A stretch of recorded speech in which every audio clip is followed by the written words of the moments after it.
Bob Shultz mentioned undocumented illegal immigration.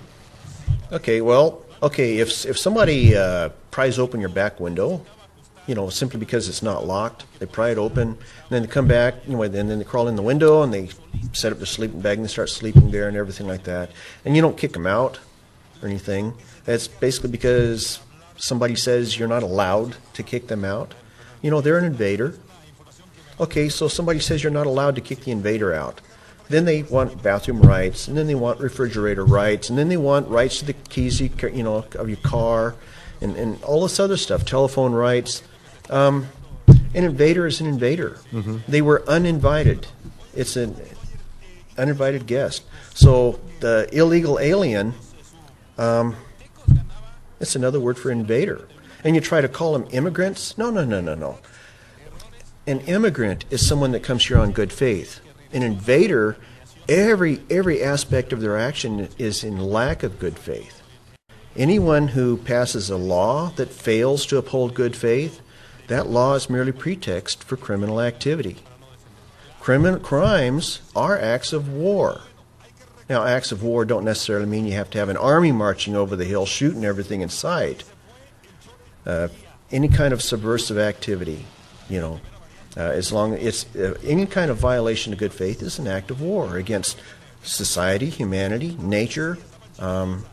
It's even a violation of the person that's even committing it. All right. The next thing on the list, the North American Union, that's more of a thing that's kind of in the pipeline, but what is the North American Union and why is that unconstitutional? Okay, the Rockefellers, I guess they're working on behalf of the Crown or the Rothschilds or something, but what they did is they decided that they would fund something called the United Nations. And the United Nations is a front for a corporate takeover of governments worldwide.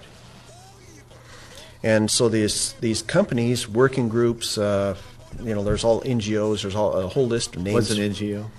Non-government organization. Okay. And steering committees, things like that. All of these are working to dissolve our constitutional government because our government is from a group of people that got together, they created a public trust in good faith, for their own protection, for our own protection. And it's a constitutional government. But this is in direct opposition to these ancient merchant ruling class families and organizations and societies and things like that they have been exercising dominion over populations worldwide for thousands of years. And they don't want to lose that. The Constitution, authority coming from the people being served by the government is a direct violation of these millennia long tradition. Now, that's a really broad thing that you were talking about, but what specifically is the North American Union?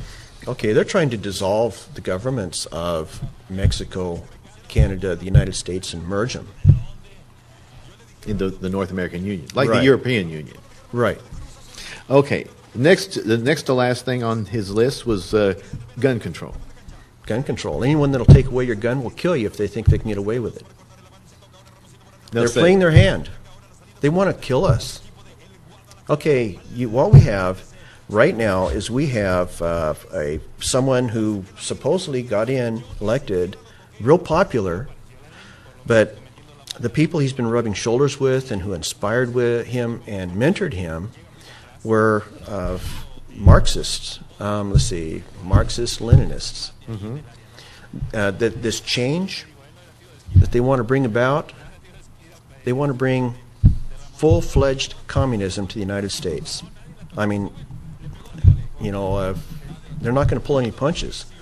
But actually, that transition is going to be popular. Believe it or not, it's going to be popular for a little while. You see, because this constitutional republic... You get something for nothing, that's real popular. Right, yeah. Well, this constitutional republic, where, you've got, for example, two wolves and a sheep voting on what's for dinner. And that's... Under a constitutional republic, that's your definition of democracy. The sheep can sleep very comfortably at night, knowing that he's well armed, and the wolves have to obey the rules and respect everybody. Everybody acts in good faith. But in a democracy, you have two wolves and a sheep. The wolves say, no, we've got to disarm the sheep, and then tomorrow we'll vote to have them for dinner. You see, all a democracy is it is a popular anarchy. Whatever people want to do, they will do. And historically, every single democracy has committed suicide by plundering the public treasury. They have conned us into believing that our nation is a democracy. It is not. It is a constitutional republic. And these very same con men have taught our children through the, Department of Education directed school curriculum and everything that we are in a democracy. And now our children are allowing, they're acting like this is democracy.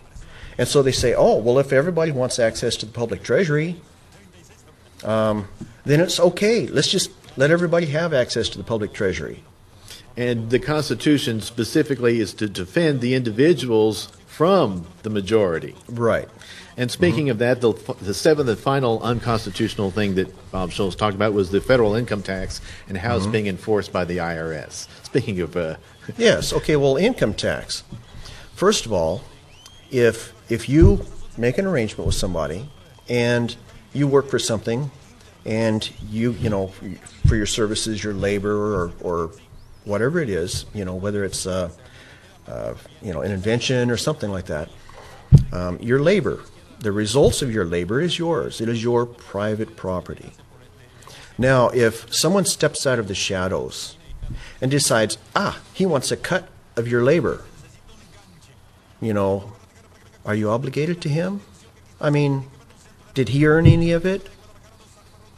No way. I mean, just because he wants to, coerce you into it or threaten you or something like that does not give him a right to have access to your property unless he has provided you some kind of a service. So it should be an agreement and not he's just taking it.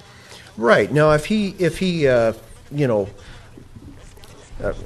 example, you've got a child with lunch money, goes to school, and you've got a bully standing at the door of the school saying, okay, give me your lunch money or I won't let you in the school.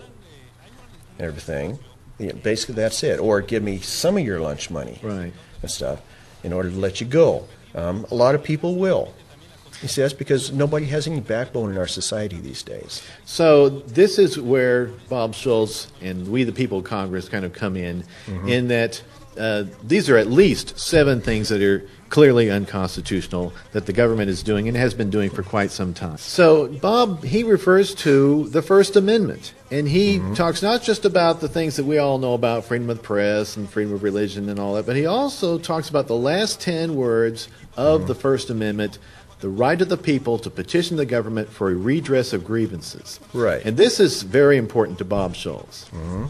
If you're a member of a trust, then like the trust has usually some kind of a board of directors or a committee or something, you can make a request to that trust, as to whether or not, if there's a question as to how you should perform for the trust or how the trust should perform to you, then there's got to be communications. That's part of the good faith issue. Right. Because there will always questions come up.